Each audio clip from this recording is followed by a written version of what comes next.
Welcome to Personal Landscapes. I'm your host, Ryan Murdoch. You can find links for today's episode and other conversations on Books About Place at ryanmurdoch.com. David Thompson has been called the greatest practical land geographer the world has produced.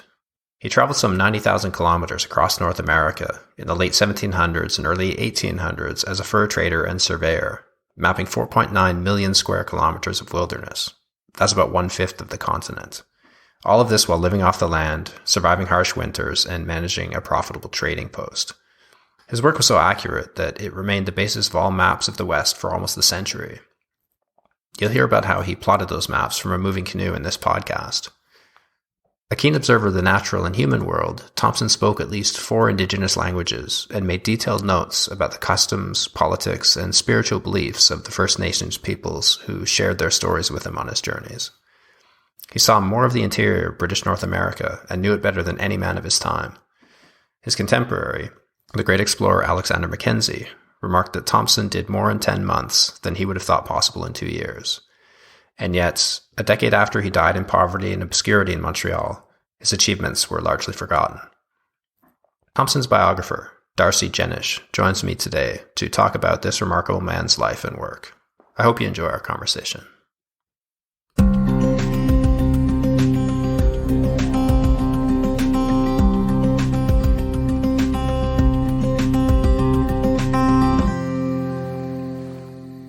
D'Arcy, thanks very much for joining me today. Well, thank you for having me, Ryan. It's a pleasure. So a family member recommended your book, Epic Wanderer, to me a couple of years ago. And until then, I'd never heard of David Thompson, something that completely shocks me. I can't believe we didn't learn about him in school, given his importance to the country and to its founding. Who was David Thompson and how did he end up in Canada? Well, that's a fascinating story. He was born in London, but his parents were Welsh. I mean, what little we know about them. And anyways, his father died when he was very young.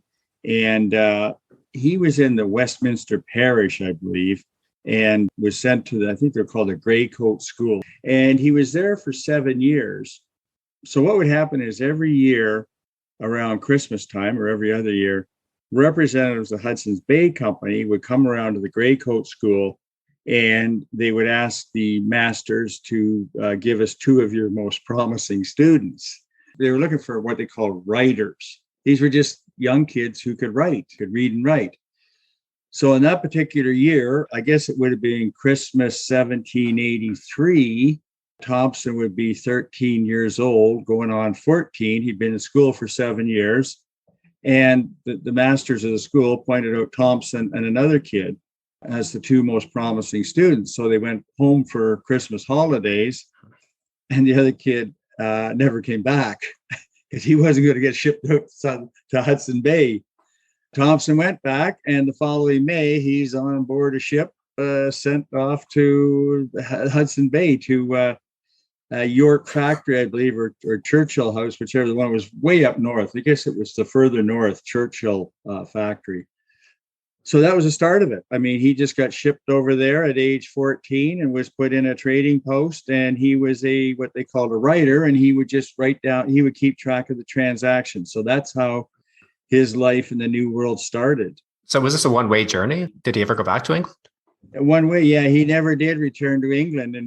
And he doesn't tell us anything about I think he had one brother. He doesn't tell us anything about his family back in London, whether they corresponded.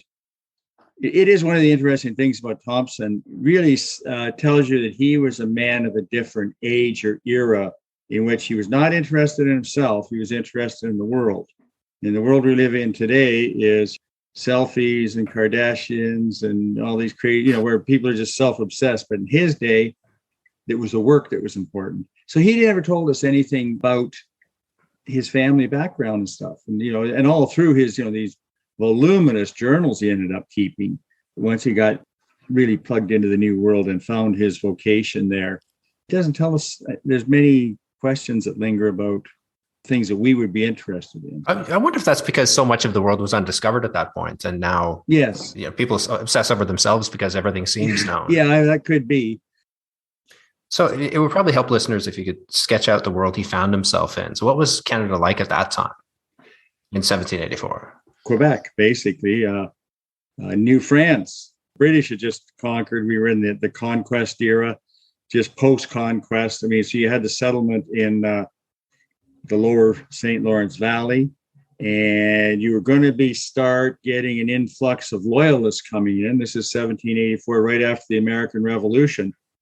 That little bit of thin strip of settlement along the St. Lawrence, and where was going to begin to be a trickle around Lake Ontario, that would have been Canada, and all the rest of it, everything from north to the Arctic Ocean and west to the Pacific, was all the domain of our First Nations, all those dozens of First Nations.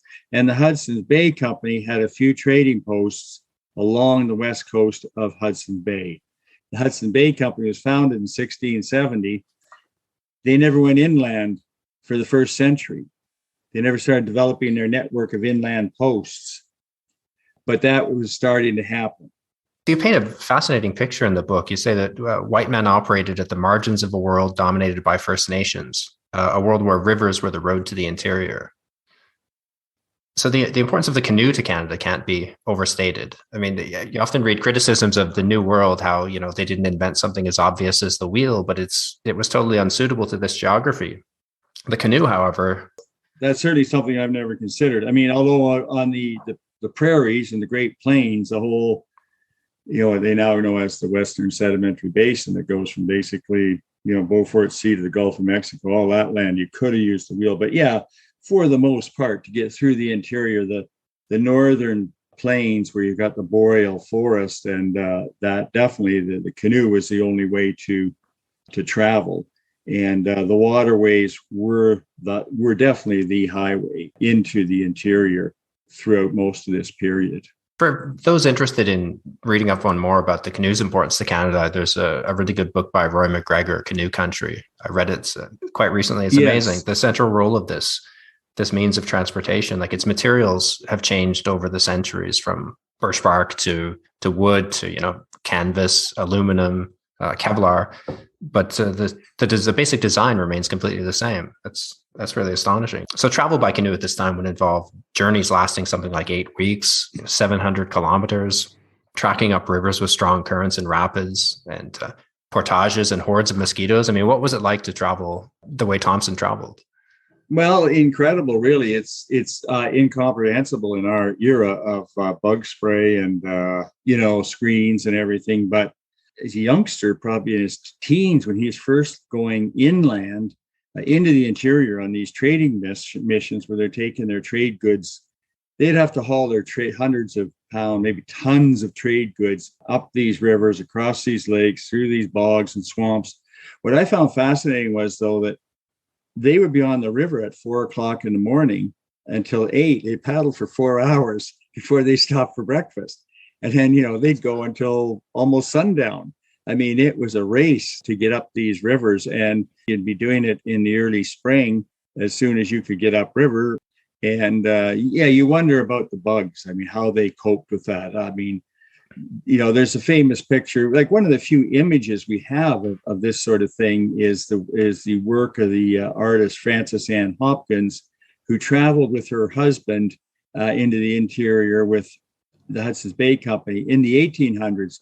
But she has that famous picture of now this wouldn't have been those northern canoes that like the Hudson's Bay Company was going up essentially up the Saskatchewan River system, which eventually drains into Hudson Bay.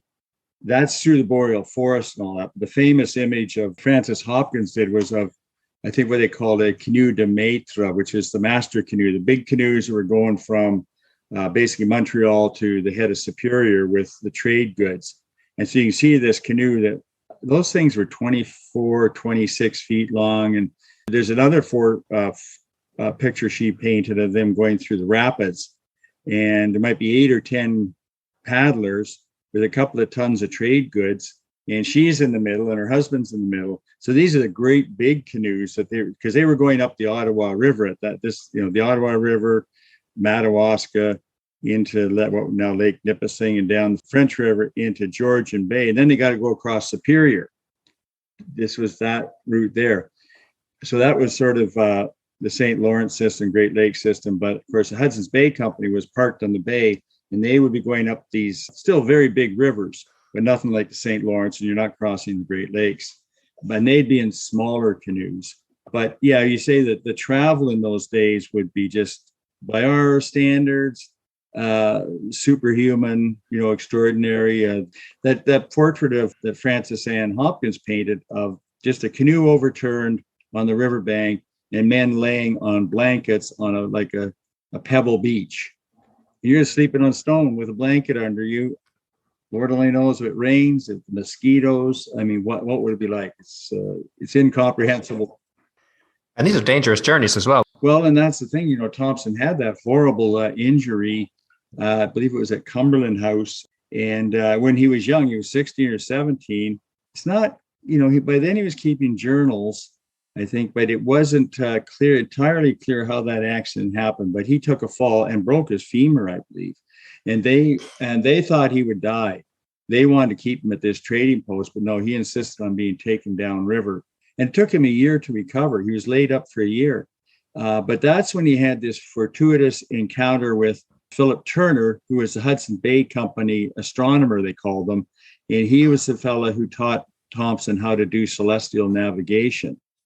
And so while he had that injury, he learned how to determine degrees of latitude and longitude you do latitude off the sun, you do longitude off the stars at night.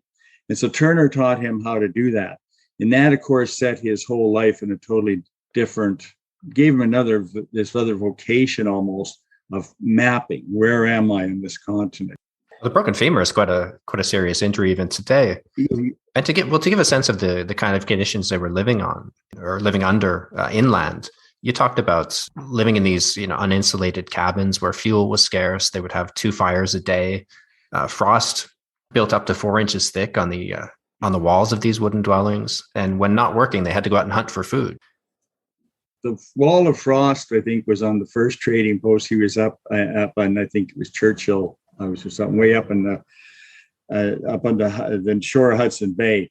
But yeah, this was, you had to have skills of survival. Thompson could, he could build a house, build a canoe, mend your clothes, mend your gun. But yeah, you had to survive on what you could hunt. Well, of course, they had trade goods too. So they weren't entirely, they had to have tea, they'd have sugar. They'd have some of the stuff that they could acquire from the trading posts and pemmican from the Plains Indians. Explain pemmican for people who don't know what that is. Oh, pemmican was a mix of buffalo meat, dried buffalo meat, and fat and berries. They dry berries because out there on the prairies there were these. Well, I used to grow up out there. We used to call them Saskatoons, or they're service berries, and they're a small blue-colored berry, quite seedy, sort of like a blueberry, but bigger. And there was choke cherries, which are these small, round, sour berries with a pit in them. The indigenous people of the day would prepare this pemmican, pound it into a mix and sewed into some sort of sack. I don't know whether they'd be animal skins or something. They'd packed, and these would be like probably 50 or 100 pound sacks. And so this pemmican would be something that the indigenous peoples would trade with the fur traders. And so they'd be carrying some of this stuff as well. That was actually part of what fueled the fur trade, was this pemmican. And they would spend the entire winter inland at these posts. Oh, yeah. Yeah, these posts. Yeah. It would be pretty quiet because the indigenous peoples would be out trapping in the winter. They'd spend the winter in their winter camps and trapping beaver, muskrat, and whatever. You could also kill foxes, bear, whatever furs they could acquire. And then they'd come in the spring to trade at the posts. And that's why you see, so the indigenous people are out in the winter. These fur traders are just sitting around on their trading posts most of the winter, which would be 6 months, 7 months of the year, probably. And then in the spring, there'd be this big rush inland to get the trade goods up, because the indigenous people are coming out of the woods and the trade goods are coming, and this whole swap takes place. And there was 2 streams for this, as just to your reader or listeners who may be international. So the 2 streams are goods are coming in from Hudson's Bay up those rivers, and they're the boreal forests. This is the bogs, the swamps, and lakes, and just all kinds of terrain. And then the other stream would be from the St. Lawrence up the Ottawa River, down the French River into Georgian Bay, across Superior, and then the Northwest Company had their inland terminal it was in two places, but basically the west end of Lake Superior. They'd have a big inland complex there, and they'd have to bring all these trade goods up in these major canoe de maître, which is a French term for the master canoes, these big 26, 28 footers with paddled by 8 guys and a couple tons of trade goods. Unload it all there. And then the smaller canoe, the guys would come in down from the plains.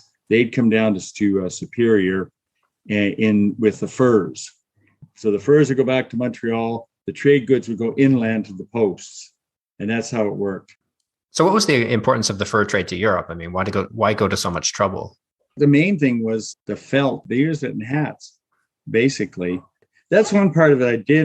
I have to confess, I'm not that up to date on what they did with it. But I mean, in the early days, the felt hat was a big thing. It was a fashion trend in Europe.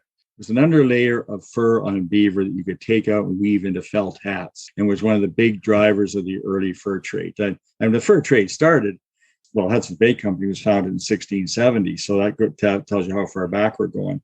And there was furs coming out before that. I mean, probably early 1600s, there were furs coming out of Canada. So Thompson's getting in almost 2 centuries into this fur trade, end of the 18th century, into the 19th. It's remarkable that it was so well established by then, and yet they hadn't really penetrated the interior themselves. They would sit around in trading posts on the edges of Hudson Bay and let the furs come to them. That's what they did from 1670 until the late 1700s. And that's when the Northwest Company of Montreal was formed. And the Hudson's Bay Company was British. It was a British, London-based British entity. And it was a company of adventurers trading into Hudson Bay. And they had been given a monopoly granted by the king, I guess it was Charles II, in 1670, on all the waters flowing into Hudson Bay, which essentially meant all of present-day Alberta, Saskatchewan, and Manitoba, and even northern Ontario. Probably 2 million square miles of land, all the rivers. They had a monopoly on all of that. Well, then these entrepreneurial Scots come along out of Montreal, and they form the Northwest Company. They start this St. Lawrence to Great Lakes route into the interior, and they're just violating this monopoly.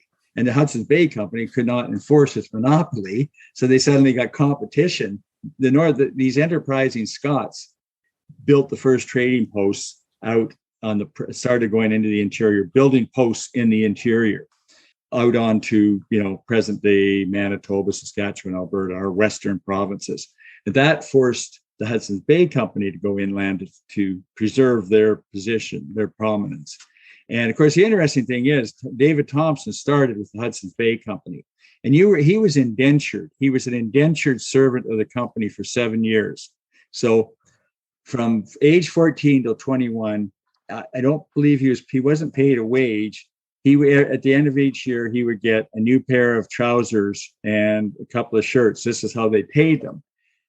But when he learned how to do celestial navigation, instead of ordering his 2 pairs of trousers or whatever and new garments, he would order these books you needed, these references on position of stars and things, so he could do his celestial navigation.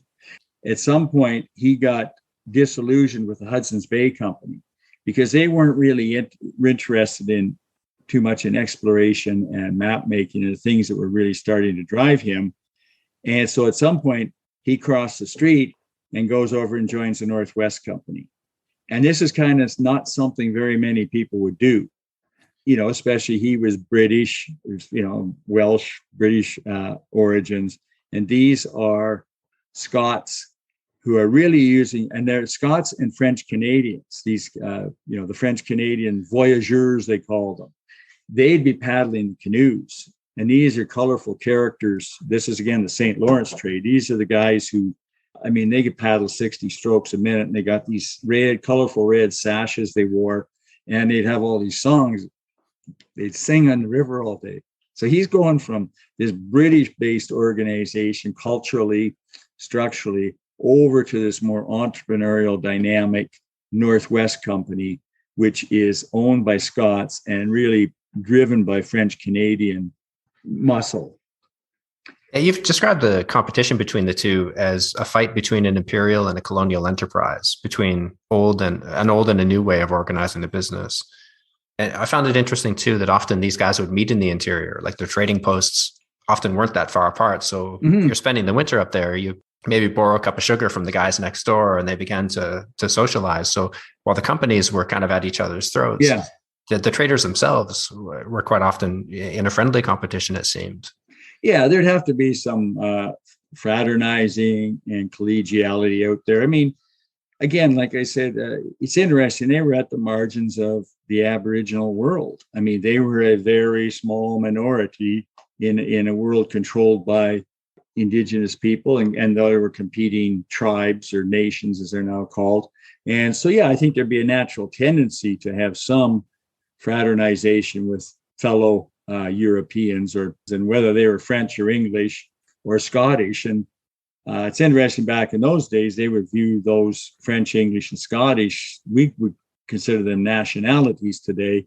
They, if you look at early literature, even going into the late 19th, early 20th century, they would, refer to each other as different races. I mean, in Montreal, for instance, which was a city where you had British as a dominant group, cultural group, followed by the Scots, the Irish, and then the French, they would regard each other as different races. So the British, the Scottish, the French Canadian, and then there'd be some Indigenous people hanging around. So it'd be a real, in those days, multicultural group. And you're out there in the wilderness, like 2,000 miles from anywhere, you might want to do a little friendly competition. This isn't going to get too cutthroat. So on those early journeys with the Hudson's Bay Company, it seemed like Thompson learned the basic skills of survival in this world. He learned how to navigate the river, how to survive the winter, how to hunt, and how to build shelter, as you were saying. In addition to being an astonishingly hardy traveler, he was also a great observer of Aboriginal cultures. You talked about in the book an early meeting with an elder called Sakamapi near the Rocky Mountains. And he said the old man was delighted with his guest. He listened unusually well. He understood Cree. Sakamapi explained many native customs to him and spoke of politics and spirituality. And you said that Thompson would go on to speak at least 4 Indigenous languages, and he compiled a number of dictionaries. So his journals are quite an interesting treasure trove of observations of the native cultures at this time as well. Was he unusual in that, and being so receptive and open to these cultures and curious? Well, we don't know what his peers in the trade, his white peers, thought, or what their views were, because we don't hear from them, and they're probably mostly illiterate anyways. But it's a reflection of the man's mind. I mean, he was definitely, just had this Renaissance sort of mind, observing, listening.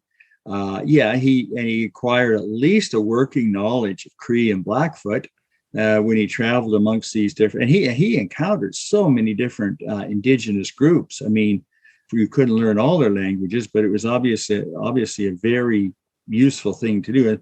And the Cree and the Blackfoot were 2 dominant tribes or nations out on what we would now look at as southern Saskatchewan and Alberta. They were 2 very dominant groups. There was a lot of marginal. So those are the languages he acquired, he started to learn. And his encounter with Sakamapi gives us an insight into, this is in the 1780s or into the 1790s, but gives us an account of what was going on, because he was a Cree living with Blackfoot, which was a very unusual situation because the Cree and the Blackfoot were perpetual enemies. And so, he was incredibly open-minded and observant. I mean, he created a glossary of Mandan words, and the Mandans were a tribe that lived in what would now be North Dakota, and they built these earthen mounds. They lived in these earthen kind of shelters. I mean, maybe sort of like a sod house type thing. They were actually wiped out, pretty much extinguished in a one of the smallpox epidemics that swept up the Missouri River in the 1830s. Maybe one of those. There were multiple smallpox epidemics, but they were actually wiped out, almost, I think, extinguished. But he created a Mandan glossary, and of course, what was interesting, they spent a winter amongst the Mandan, and he was with a bunch of French Canadians who traded all their whatever they were acquiring. I forget what they had certain things. They would traded their wages away for sex with the women, and went home broke. When they returned to their post with almost nothing, but they'd had a good winter. Whereas he went down there, and he was more interested in the language and culture. And so, yeah, he was an incredible observer. I mean, there's that one story about where, and this was again when they were in the northern boreal forests, and they in sort of the Hudson Bay lowlands, probably, and which would be in kind of way up in northern Ontario today, or Manitoba. But they encountered this vast herds of migrating caribou, and trying to estimate. They were tied up. They couldn't cross this. They couldn't advance for 2 days because these two herds, and they were with an indigenous observer. Gave them the sort of parameters for figuring out how many animals were. But these herds were 100 yards wide, and they figured one was 120 miles long, and the next day one similar breadth and 60 miles long went through this river. And he estimated, based on what the indigenous people told him, that would be like over 3 million animals in that herd. And so, yeah, he was, so his mind just went way beyond. This is the other thing. He's got to run a trade. He's really out there to run a profitable business on behalf of, first, when he's in charge of a post or in charge of a group, he'd be the leader of a crew that's got to go off somewhere, get sent here to do this, or sent, somewhere else to do that. He's actually got to produce a profit for his corporate masters in London or Montreal. And so, he's got to have an eye on the bottom line always. This has to be a profitable enterprise for these people he's working for. But at the same time, his mind is off recording all this other fascinating stuff about that world, the sort of contact era, before, Western civilization really came down on that part of the world. So he gives us, and he's observing that. So it's, his journals and the things he observed are really a priceless record of the pre-contact, or just the contact era, when that world is still kind of in its natural state. So you can have these vast, incomprehensibly large herds of caribou. And, he sees these beaver dams that are, a mile long, creating vast lakes and things. And he records all this. So, yeah, and then the other thing that was fascinating was this expedition they made in, I think it was the early 1800s, just after the turn of the century. This is when he's going further west, and he's got to get over the mountains, because the north, they just kept pursuing furs further and further west and further north. And eventually the resources start to get trapped out, they didn't have a lot of them on the prairies anyways, but in the boreal forest. So next they got to go over the mountains. So he's going up the Red Deer River, which is a major tributary of the Saskatchewan River system, and which eventually all lands in Hudson Bay. But he's camped out there for the night, and he's noticing how this valley is quite wide. The stream today is at most 200 yards wide, the Red Deer River. It's still a big discharge from the mountains. Heavy snowfall comes out of there. But he also notices that on the way up, 50 or 100 feet above the valley bottom, there's enormous trees that were tossed up there by a rampaging river in a not so distant past. And so he's speculating on why there's less runoff, why there's less rain coming over the mountains. And he's speculating about changes in climatic conditions. He didn't use climate or climate change, but obviously when you've got a river that he can see this river was once probably 500 yards wide. Now it's reduced to 200 yards wide. And at its margins, up on the benches of the valley, there's these great big trees were thrust up there. So he realizes that this river was much larger in the not too distant past. So he's speculating on what caused this change. So this river is much smaller than it once was, and not so. So again, this is after a day of trekking up a river valley with this group of a couple of indigenous guides, an indigenous guide, and maybe 4 or 5 of his fellow traders, and another indigenous man. And you can figure you're probably pretty exhausted at the end of the day. All you want to do is zonk out. But he's got time to. He would record. He kept these daily journals, so he'd record stuff every single day. So when I was doing the book, I spent many hours at they were all kept at the Archive of Ontario on microfilm. These were these like leather bound journals. I think you call it moleskin because they had those spots on it, or they were kind of mottled, I guess. They actually brought one. The archivist brought one out one day just to show me the actual artifact. How he managed to preserve these things, like whether he couldn't, like I think he ended up with over 90 of these journals. And I don't know whether he doesn't tell us stuff like that, whether he kept them with him all the time. One accident, these records could be lost.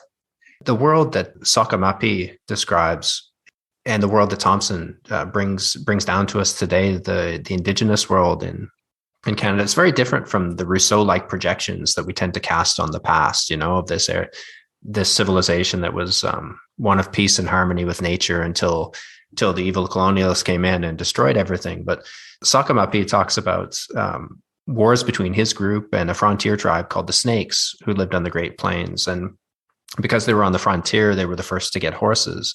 So they soon used them to raid their neighbors. Like anything that came in from the Europeans, the dominant tribes in the area were just using these against their immediate neighbors to wage war on them, just as the same sorts of things that were happening in Europe.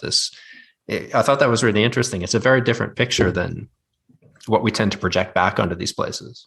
Well, there was steady conflict over resources and hunting grounds and trapping grounds. And of course, the horse made its way north from Mexico, or the Spanish down in southwestern United States. It just went from tribe to tribe to tribe. And for the northern tribes, the Northern Plains, the Blackfoot, the Cree, who are the two dominant players on what would be the Canadian prairies today. They had guns came in from the Hudson's Bay and from the north and from the St. Lawrence route. So the guns came in, the horses came in, and suddenly the whole culture, the whole indigenous world is just absolutely transformed. They're mobile. You're not pedestrian anymore. You're mobile. You can hunt more efficiently and effectively. So of course you can build bigger teepees and lodges and things. And then their material world changed entirely. But there was conflict all the time. And if you had horses and guns and your neighbors didn't, well, it kind of sucked to be them. They were societies where there was violence. A lot of violence. And it was a lot of violence all over the world back in the day. So it was just the way it was. Europe at the same time was horrendous for its wars and cruelties. And it was the same out there. You think with all that land and so few people, everybody could live in peace and harmony, but for some reason, it just never seemed to be possible. Human nature, it seems, is the same. It's the same everywhere. Another interesting thing about Thompson's relations with the Native Canadians, you said that even though he was tasked with making money for the company and ensuring profits, he refused to trade alcohol for fur provisions or guiding services. Mm-hmm. This was quite unusual, was it not? Certainly there were people who would trade alcohol, and the things that happened were just horrible. As far as we can tell, he behaved honorably and ethically in his life. He was a very Christian person. His journal is filled with references to divine providence and hoping that, relying on God to get me through this journey. So he was a man, he was a Christian, spiritual. Obviously there were no churches out there and no Sunday services, but somehow or other he retained his Christian morality. He refused to trade whiskey to the Indians because he saw the horrible things that it did to them. The other thing that shows you the kind of ethical side of Thompson's character and his moral side was, he took a country wife, Charlotte Small, who was Métis, and Now, it's going to seem very strange in our eyes, but I think Charlotte was 13, turning 14, and he was 27. And Charlotte was Métis, so she was the daughter of a fur trader and an indigenous wife. And as was typical in those days, these fur traders would take a country wife and, produce their offspring. And then when they decided to leave the trade, it was bye-bye, honey. I'm going back to, I can't take an Indian woman back to civilization with me. This would be shocking. Thompson married Charlotte Small. They had 5 children. When he left the West in 1812 to go to Montreal, he went to basically Montreal area. He took Charlotte and their 5 children with him, and they had an enduring relationship. They died a month apart in 1857. And at the end of the days, would sit out at night holding hands and looking at the stars. Well, I read somewhere that they had, at the time of his death, they had been married for 57 years, which was then the longest known marriage in Canada pre-Confederation. That's pretty amazing. Yeah, they did have a Christian wedding, got back to civilization. But when he took a country wife, she became his lifetime partner. You said earlier that in December of 1788, he seriously fractures his tibia, and he's forced to spend the winter at Cumberland House. And this is where he encounters Philip Turner, the great inland surveyor of the Hudson's Bay Company, who teaches him to use the sextant, the telescope, the thermometer, and the tools of navigation and map making. This became perhaps his greatest accomplishment, even beyond these astonishing travels, was Thompson's abilities as a map maker. Tell us a little bit about that. Yeah, that's incredible. He would do his observations, and he would have to do for latitude during the day, like midday, I think, because you use this sextant. It's the angle of the sun above the horizon, tells you roughly what latitude you're at. But observing for longitude was much more difficult and based on nocturnal observation of the stars and the movement and position of the stars in the sky. And when he was traveling all these rivers, every time he stopped, midday and at night, he'd make his observations and record them in his journals. And that would give you kind of dots on a landscape. I was here this day, that, you'd know you were kind of up here, down there. But when he was traveling by canoe, he would be in the canoe and he'd have to have his journals open, and he'd have to have a compass and a timepiece in front of him, because these are what do we call them? A tracking survey. So his journals are full of these, like the lines, and I quote some of them in the book just for example, but he'd be estimating the speed at which the water's moving. And then he would say, we went, say, 15 minutes northwest, 20 minutes southeast. So between those dots on a landscape, he had to actually chart the river, which these tracking surveys, and he kept track of how far they traveled, in what direction. And this would go on for, they cover dozens of miles in a day with all of these all these turns in the river. He would track all those changes of direction of the river and estimate roughly how far they had gone in a certain direction based on his estimated speed of that the water was flowing. It's absolutely incredible. I mean, in case people don't realize how astonishing that is, I mean, these are blank spots on the map in many cases. Like, this is just an empty piece of paper with dots on it. And he's observing, sitting in the center of a canoe in a turbulent river, recording exactly how long they went down before the river twists and turns. And then it would be months later often before he would have a chance to sit down with chart paper and actually draw the map. He'd have his dots where that was at this latitude and that longitude. And then over here, whatever, at this latitude and that longitude. And he'd have all those bends and turns and meanders of a river in between filled in, just as these quarter of a mile northeast went half a mile northwest, half a mile south, that all these changes of directions. Then years later, in the period 1812 to 1814, when he's back in what we now call Quebec, he's living outside Montreal, he starts to work on all of these surveys he's done. And he starts to chart them put them on paper, and he creates his map. And it's the map of the Northwest Territory of the province of Canada. And if you want to think of the side, it's got the west coast of Hudson's Bay. It's got Lake Superior mapped out, because he had circumnavigated Lake Superior. And so Superior is on the map.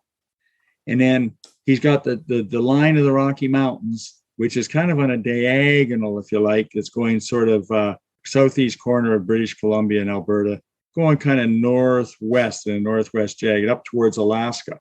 So he's got those all just sketched in. And all those rivers flowing out of the Rockies, at least the Saskatchewan River system, which is the North Saskatchewan, there's the Red Deer that flows, and then there's the Old Man River. And the Red Deer and the Old Man come together to form the South Saskatchewan, and the South Saskatchewan makes its way northeast to hook up with the North Saskatchewan. It becomes the Saskatchewan River, and that flows down into the north end of Lake Winnipeg. And then there's those rivers that go from Winnipeg down to Hudson's Bay. He's got all of that in this map based on almost entirely on his own surveys, these observations of latitude and longitude and those tracking surveys. And then he's got the Columbia River. And the Columbia River, everybody thought there had to be a river flowing out of the Rocky Mountains down to the Pacific, which was, it just became colloquial or apocryphal as the Great River of the West. Everybody figured there had to be some river that could take you down to the Pacific, and you could start moving, sending furs to Asia. And so the river, probably the Great River of the West, wound up being the Columbia, which starts in southeastern British Columbia today, just a few miles north of the American border, flows north for 200 miles or so. Then it makes a big sharp turn, a 180, and comes down towards the US border, and then crosses the 49th parallel, and then starts to meander through Washington state and then down. It finally makes its run to the Pacific. It forms the border between present day Washington state and Oregon. Well, Thompson was the first man, and he did it in segments. He discovered the headwaters of the Columbia River. And the Columbia River is 1,200 miles long.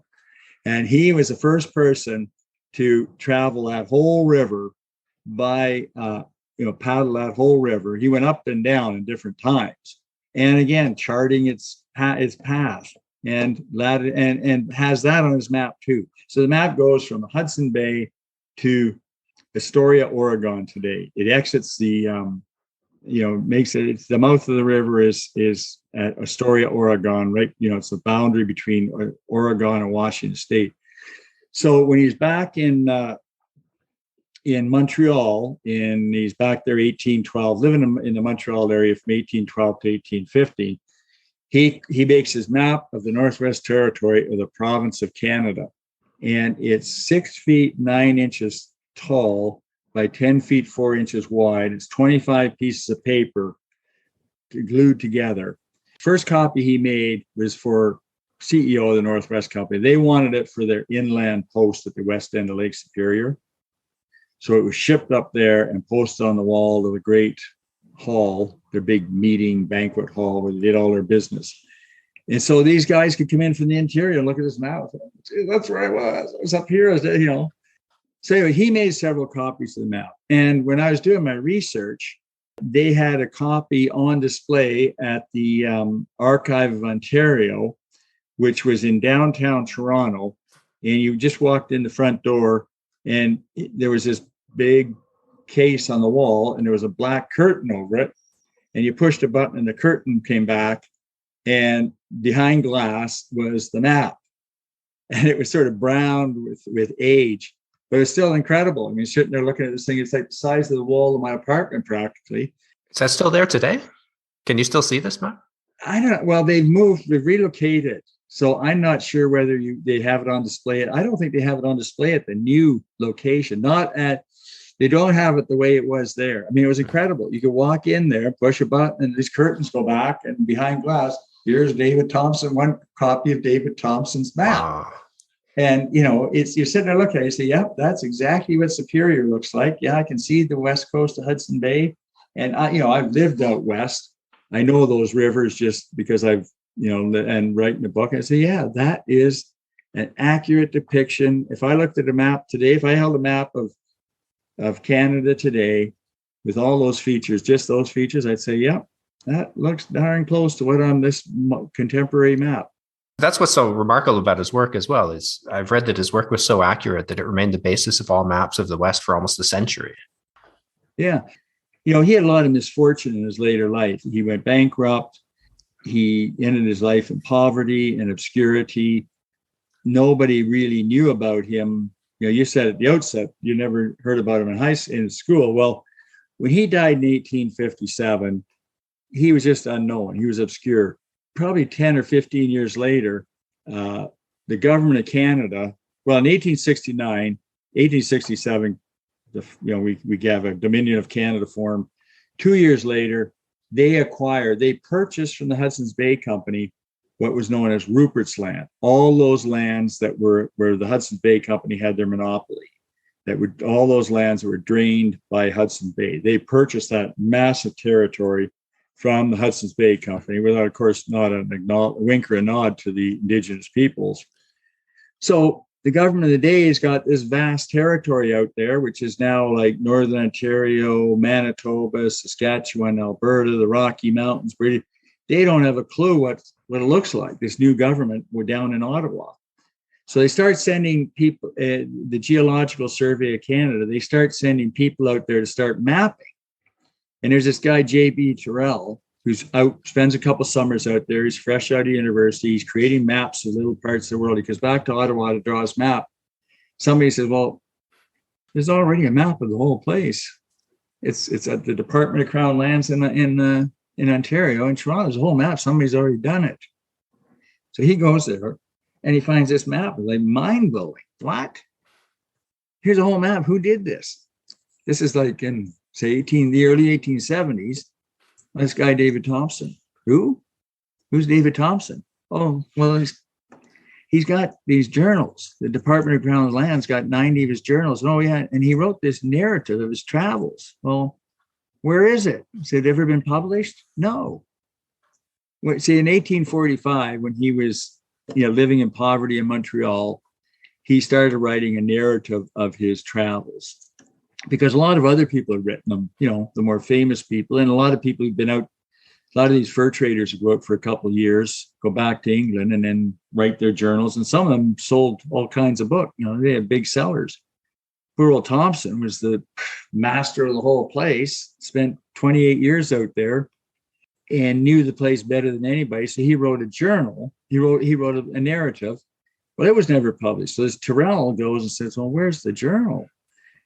And so he starts to be discovered, raised from obscurity in the decades following his death. And of course, his narrative wasn't published until 1916, in the middle of the World War I. So it's an astonishing story of a guy who was just a genius. I mean, this man obviously was a genius. You could not do what he did without having, a mind, an IQ that's off the charts. But he died poor and obscure, and nobody ever would have known about him, except that he created this map and he wrote this book, this narrative that was unpublished at the time of his death. And the other unfortunate thing was, just because of the individual he never sat for a portrait. Alexander Mackenzie, famous portrait of Alexander Mackenzie. He was the first man to get to the Pacific and the Arctic. He was a Northwester, a partner in the Northwest Company. I think we have images of Simon Fraser, who went down the Fraser River, which was another one of these incredibly wild, crazy rivers that exits at present-day Vancouver, the Fraser River. So we have portraits of all kinds of these guys, but no portrait of David Thompson. It's a real shame, really. And people have tried to create portraits based on descriptions of them. There's one in my book which somebody did that, there's been better ones done. Let's just put it that way. So basically, he quits the Northwest, or he quits the Hudson's Bay Company to join the Northwest because he didn't want to be just a fur trade post manager. He wants to continue exploring. And then with them, he crosses the Rockies. He reaches the Pacific. He explores the Columbia. He spends the winter west of the Rockies. And at that point, there's nothing left to explore. So he just comes back. So he says he was 41 years old. He had spent 28 years in the fur trade. a wilderness traveler without equal who had traveled some 50,000 miles, farther than any of his peers, people you mentioned, Alexander Mackenzie, Simon Fraser, and Lewis and Clark as well. But when there's nothing left to explore, he just decides, oh, time to pack it in. He goes back to Montreal. And for the first time in 26 years, he settles down in civilization and makes his map. It's really incredible. But this is not the last map he would draw. I wanted to bring this in as well. As part of the peace settlement from the War of 1812, it included a survey that would delineate the border between the US and British Canada. So he was tasked with surveying and mapping the section of that border that runs between down the center of the St. Lawrence through the Great Lakes. And you write about this in your book. He was to start this mapping in 1817 at Fort Wellington in Prescott, Ontario, which is my hometown. Oh, really? Yeah, I spent an awful lot of summers hanging out at Fort Wellington before, first and second grade. And he wrote that the commander at Fort Wellington had no room for them, so they looked for private lodgings. A Prescott merchant offered them a vacant house and a supply of wood, but the place was so cold that they couldn't remove their greatcoats. So they had to hang out in a bar. So people back home will appreciate this. While waiting for bedding, they spent their days at the house and their nights at a place called Wilson's Tavern. And I asked some ladies in the historical society back home if they could, where was this place? I'd never heard of it, but nobody seems to have been able to locate it. But his descriptions of the town were quite interesting. From Thompson's journal, he wrote that the tavern keeper informed us that since we did not board there, he would not spare us beds. With much ado, we got 2 beds in a public house in a miserable room full of broken glass windows, stopped with rags and only thin blankets on the beds. So it sounds like an 1800s equivalent of the Dirty D without the strippers, basically. Exactly. So quite a miserable description. Doing Prescott proud. Yeah. Yeah, that was it. So that was the other great work of his life, which his life in, Upper and Lower Canada, Quebec and Ontario today is not very well known or understood. That was a big part of my book, was filled in that gap. So after the War of 1812, Britain and America decided to survey a boundary between their possessions. And there were 2 parts of it. One went from the mouth of the St. Croix River, which it drains into Bay of Fundy and comes, zigzags through, states of Maine, province of New Brunswick, state of Vermont, Quebec, New York, and in Ontario. And that ended at a place called St. Regis, which is where the 45th parallel of latitude strikes the St. Lawrence. And then Thompson was the chief British surveyor. So you had, a British team and an American team, and they worked together. So they went to the upper St. Lawrence, across the Great Lakes, Ontario, and all the Great Lakes. They went Ontario, Erie. They went up the Detroit River, the St. Clair River, up to present day, the Sault Ste. Marie's, and then across, Whitefish Bay, across Superior, all the way to Lake of the Woods. That took about 10 years. And he was there start to finish, whereas the American side went through several chief surveyors. And so it was another epic piece of work. They'd had that horrible winter in Prescott, but the family settled in this little place called Williamstown. They had a beautiful house there. In fact, the house is still there. And it's open to the public. It's not exactly a museum, but if you're ever in the area or anybody else isn't. So that's back of Cornwall somewhere, isn't it? Well, it's north of Cornwall. It's in a little kind of out of the way place, but it was where a lot of the reason why he was there was, for some reason, a lot of Nor'westers, when they retired from the fur trade, went out to this little place called Williamstown. They settled there. So Thompson ended up in a beautiful home. I mean, this is a nice place. It's still a fascinating place today. And they were there from probably 1817 to 1836 when he went bankrupt.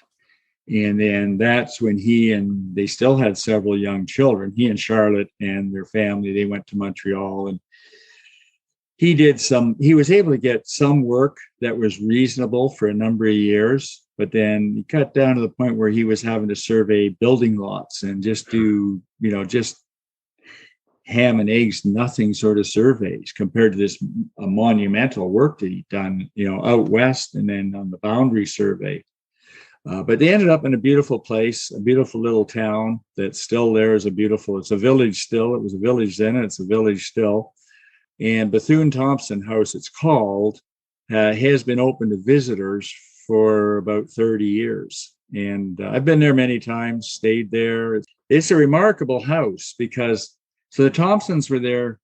It was originally occupied by, I think it was the first Methodist or Presbyterian minister in Upper Canada. It was a John Bethune. He was a forefather of Norman Bethune, the Canadian doctor who was in communist China.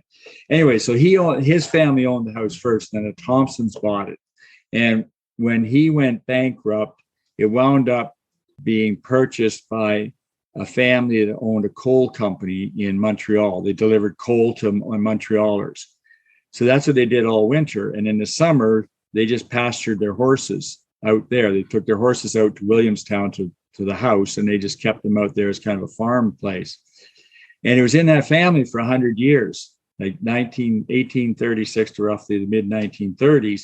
And when they sold it, they turned it over to the couple who had managed the horses and lived out there, basically, an old farm couple. So, and then they had it from the mid 1930s until to the 1970s when they passed away. And so for that entire period, a century and a half, for all intents and purposes, nobody did anything to the house. Like there's no renovations, no big alterations. So the Ontario Heritage Foundation acquired the property, leased it out, and the tenants then had to allow visitors come in and show the house. So if you went into the house, I was there in April, as a matter of fact. The house is, it looks much as it did when David Thompson and his family lived there for those 20 years. It's a remarkable story of historical preservation. Anybody were in that area traveling around, it'd be worthwhile trying to get yourself to Williamstown and have a look at this house. Yeah, I'll pop down there next time I'm home.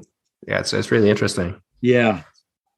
And so, the whole story, it's just fascinating. So how did David Thompson help create the Canada that we know today? It's interesting. He calls it his map of the Northwest Territory of the province of Canada. Now, this map, he's making this first copies in 1813, 14. And at that time, the province of Canada was basically contemporary Quebec and Ontario, but in the early 1800s, so Quebec has been settled for 200 years. So there's extensive settlement along the St. Lawrence Valley. You got Quebec City, you got Montreal, you got a number of settlements sprinkled along the St. Lawrence. And Ontario is really nothing but a smattering, or Upper Canada, nothing but a smattering of settlements, towns, a few villages and farms being carved out of the wilderness. It's all just along the lake shore, Ontario, north shore of Lake Ontario, the north shore of Lake Erie. It's largely loyalists who fled the American Revolution. And you're starting to get a few influx of settlers from England and Scotland, and that's the province of Canada. Legally, it was defined as, province of Canada included, up to Lake Superior and all that, but there's nobody up there. But David Thompson sees this whole vast territory that goes from Hudson's Bay to the Pacific. He says this is a territory of the province of Canada. Nobody else would have come up with that concept at the time because they just weren't thinking, it was just inconceivable. It was beyond anybody's conception. And of course, he's doing this in 1814. Well, in 1869, the newly formed government of Canada, the Dominion of Canada, acquires all that land, and that's going to be part of Canada. So what he called the Northwest Territory of the province of Canada is finally annexed to the new Dominion of Canada, 50 some years later. More than 50, like 18 says, if you went to 1870 back to 1810, it'd be 60 years later. So he's expressing this concept of that all that British territory, it was called British North America, I guess, should really be seen as an extension of these two little smatterings of civilization along the St. Lawrence and at the Lake Ontario and Lake Erie. So he's kind of way ahead of his time in that regard. The other interesting thing is that when I think it was President James Polk. Remember, he got in a fight with the British because it was 54-40 or fight. He wanted to extend America latitude 54-40, 40 minutes north of latitude 54, way north of the 49th parallel. He thought that should all be American territory, probably so that you'd have a land link with Alaska. And Britain wasn't going to go to war over that. Well, Thompson thought that no, the border between British and American possessions should be the Columbia River. It's a natural border. So instead, the compromise was we'll run the 49th parallel right from the Rockies to the Pacific. It's a totally arbitrary, artificial border. Thompson was he was in his old age and seeing that no, we were out there as fur traders at the same time as the Americans. We had a bigger presence on the Columbia River than the Americans. Therefore, everything north of the Columbia River should be the border, not 54-40. And so they settled on just running the 49th parallel across the Pacific. So, yeah, anyways, there's just so many angles to the story that you never run out of talking about it. Yeah, it's just really remarkable life and a remarkable story. But thanks very much for taking the time to share it with us today. I really recommend this book, Epic Wanderer. It's a fantastic read. Well, thank you. Anybody interested in travel would really love to learn about this guy. He's one of the world's great travelers, without a doubt. The other problem with David Thompson is most of the great explorers, just before we sign off here, they make linear journeys, point A to point B and back. Lewis and Clark go from St. Louis to the Pacific and back. Alexander Mackenzie goes to the Pacific, near present day Prince Rupert and back. Columbus's journeys were from Spain to the New World and back. That is the classic exploration story. Thompson doesn't do that. He's all over. So he doesn't quite fit the pattern of a traditional, stereotypical explorer who captures our imagination. In the way Alexander Mackenzie went down a river to the Beaufort Sea and back. Franklin was going from England to the Northwest Passage and he hoped to go and come back. But, that's exploration, is these linear journeys. Thompson does not fit that template, and therefore he's one of these figures who doesn't quite get the recognition he deserved. Yeah, rather than mapping just an individual river, he's mapped the connections between all of these rivers, this vast network. That's really incredible. He mapped the whole darn thing. Yeah, this vast network, which is, something that's way beyond what Lewis and Clark did. Way beyond. But that's such a shame that I never heard. I hope this is changed by now. It's a long time since I've been in school, and it may have been my fault for not paying as much attention as I should have to the books rather than girls. But well, that's the way it is when we're young. Anyways, thanks a lot, Ryan. Really appreciate you doing this. Great discussion. Thanks for listening to this episode of Personal Landscapes. If you like the podcast, please give it a rating on iTunes and subscribe through your favorite app. You can find links to today's podcast and more conversations on Books About Place at ryanmurdoch.com. You'll also find a donate button if you'd like to contribute to the costs of the show. All donations are greatly appreciated.